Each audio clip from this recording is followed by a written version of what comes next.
Aujourd'hui, la petite pastille du laboratoire Bonheur est à destination des professeurs et des parents d'élèves. Elle aura 3 épisodes. Épisode premier, je vais vous raconter une petite expérience de psychologie positive. Il s'agit donc d'un professeur américain, d'une professeure qui s'appelle Charles Nixon et qui va imaginer cette expérience que je vous raconte. Elle va donner à ses étudiants une feuille avec 3 mots dont il faudra trouver les anagrammes.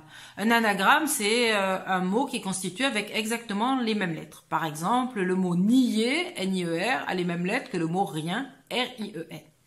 Et elle va dire aux étudiants, regardez le premier mot et dites-moi quel est l'anagramme. Dès que vous avez trouvé, vous levez la main. La moitié de la classe lève la main. L'autre moitié ne bouge pas, n'a pas trouvé d'anagramme. Elle dit aux étudiants, passez au second mot. La première moitié qui avait trouvé le premier anagramme lève la main, l'autre moitié de la classe reste impassible et n'y arrive pas. Troisièmement, on recommence le troisième mot.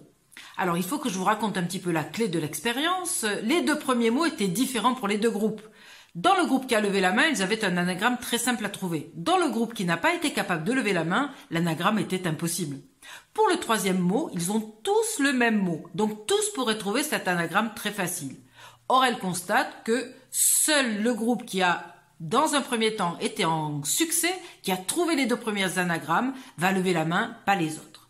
Qu'est-ce qu'on peut en conclure? Elle va leur dire, ben voilà, vous avez vécu l'expérience de l'impuissance apprise. Vous vous êtes pensé incompétent et vous l'êtes devenu.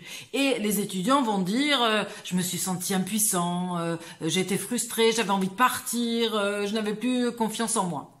Cette situation d'impuissance apprise, peut-être que les élèves, les enfants la vivent au quotidien à l'école, peut-être pas dans toutes les disciplines, mais dans certaines. Il va donc falloir y penser ensemble. Ce sera l'objet de l'épisode 2.